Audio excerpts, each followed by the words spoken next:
नमस्कार दोस्तों, मेरा नाम है विमल सिंह। बालाजी स्टडी अड्डा में आप सभी का स्वागत है। आंगनबाड़ी के अलग अलग जिलों से लगातार वैकेंसी निकल रही हैं, कुछ न्यूज़पेपर में, कुछ वेबसाइट पर जैसे जैसे निकल रही हैं, जैसे जैसे कमेंट आपके आ रहे हैं, उसी क्रम में हम आपको जानकारी देते जा रहे हैं। इससे पहले भी बात कर चुके हैं कुछ जिलों की, नहीं देखे वीडियोज में देख लीजिएगा। आज हम बात करेंगे जो जिले के अंतर्गत, उसके अंतर्गत यहाँ पर सबसे साइड में परियोजना का नाम दिया गया है, अनारक्षित की वैकेंसी, ईडब्ल्यूएस की, पिछड़ी जाति, अनुसूचित जाति, और यहाँ पर आपका टोटल वैकेंसी है।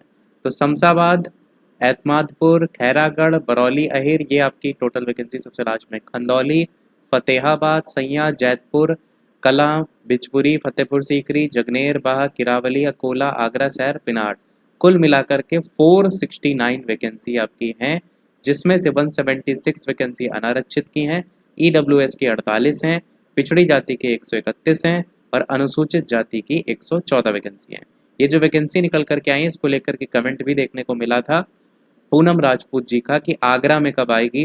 तो मैंने आपसे कहा था कि जैसे ही आपके कमेंट में जो भी आपने जिले की बात की है, वहाँ से जैसे वैकेंसी निकलेगी हम जानकारी आपको देंगे। तो यहाँ पर ये वैकेंसी आगरा से जो है वो निकल करके आई है। यहाँ पर ये भी बताया गया है कि ये जो आवेदन है, आप दिनांक जो 21/3 है, ये आपका नियमावली है। तो जनपद आगरा के शहरी ग्रामीण परिक्षेत्र में संचालित बाल विकास परियोजना में आंगनबाड़ी कार्यकर्तियों की मानदेय पर आधारित रिक्त पदों पर नियुक्ति हेतु सीधी भर्ती प्रक्रिया के तहत विभागीय वेबसाइट भी दी गई है। इस पर ऑनलाइन आवेदन मांगे जा रहे हैं। इसमें यह भी बताया गया है कि उपरोक्त जो पद हैं उनका ग्राम सभा, वार्डवार और आरक्षण सहित अर्हता का पूरा विवरण जनपद के कलेक्ट्रेट, विकास भवन, तहसील और विकास खंड इत्यादि कार्यालय के नोटिस बोर्ड पर भी आपको चिपका हुआ देखने को मिलेगा। तो वहां पर भी आप जाकर के देख सकते हैं और ऑफिशियल वेबसाइट पर भी आपको देखने को मिलेगा। विज्ञप्ति की अर्हता की बात करते हैं और आवेदन पत्र भरने के लिए कुछ दिशा निर्देश की बात करते हैं। तो केवल और केवल महिला अभ्यर्थी ही पात्र होंगे, इस बात को ध्यान रखिएगा। चयन की समस्त कार्रवाई जो होगी वो बाल विकास और पुष्टाहार अनुभाग उत्तर प्रदेश का शासनादेश संख्या के अकॉर्डिंग होगी। आंगनबाड़ी कार्यकर्ती जो पद है उसके लिए न्यूनतम शैक्षिक योग्यता इंटरमीडिएट और उसके समकक्ष होगी। आवेदिका को रिक्त पद के वार्ड ग्राम सभा का स्थायी निवासी होना अनिवार्य है। आवेदिका की आयु जो है वो 1 जुलाई 2024 को न्यूनतम आयु 18 वर्ष और अधिकतम आयु 35 वर्ष से अधिक नहीं होनी चाहिए।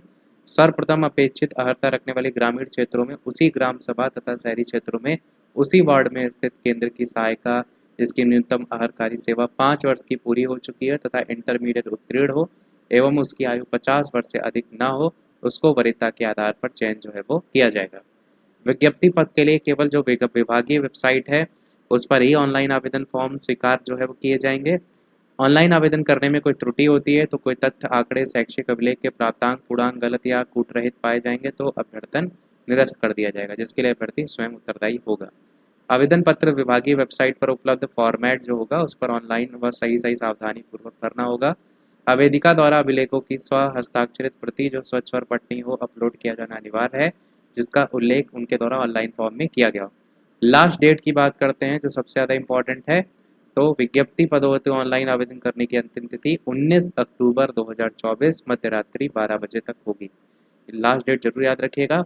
विधवा या तलाकशुदा या गरीबी रेखा के नीचे जीवन यापन करने वाले अभ्यर्थियों को चयन में वरीयता दी जाएगी। निवास और आय के संबंध में उप जिलाधिकारी या तहसीलदार के स्तर से निर्गत जो प्रमाण पत्र हैं वही केवल मान्य होंगे। उपरोक्त पद की अर्हता आवेदन की प्रक्रिया विस्तृत जानकारी वेबसाइट पर भी देख सकते हैं, शासनादेश पढ़ सकते हैं। उपरोक्त पदों पर चयन प्रक्रिया शैक्षिक योग्यता के आधार पर तैयार की गई, मेरिट के आधार पर होगी, कोई परीक्षा नहीं होगी, कोई भी लिखित परीक्षा अथवा साक्षात्कार, कोई इंटरव्यू वगैरह कुछ नहीं होगा। अभ्यर्थियों को सलाह भी दी जाती है कि आवेदन करने से पहले वेबसाइट पर एक बार दिशा निर्देश पढ़ लें। विज्ञापित पदों की जो संख्या है वो घट बढ़ सकती है जो वेबसाइट पर प्रदर्शित जो है वो होगी। बाकी कोई प्रश्न हो इससे रिलेटेड तो कमेंट में आप पूछ सकते हैं। वेबसाइट मैंने आपको ऊपर दिखा दी, उसी वेबसाइट पर आप आवेदन कर सकते हैं। इसके अलावा सरकारी रिजल्ट वेबसाइट के थ्रू भी आप आवेदन कर सकते हैं। और बाकी आपको जिस भी जिले का जानना है कमेंट में जिला बता दीजिएगा ताकि वहाँ से वैकेंसी आती है तो हम आप तक पहुँचा देंगे। यही तो हमारे ओवरऑल अपडेट में। वीडियो लाइक शेयर सब्सक्राइब कीजिएगा। मिलते हैं अगले अपडेट में, तब तक के लिए सभी को नमस्कार, जय हिंद।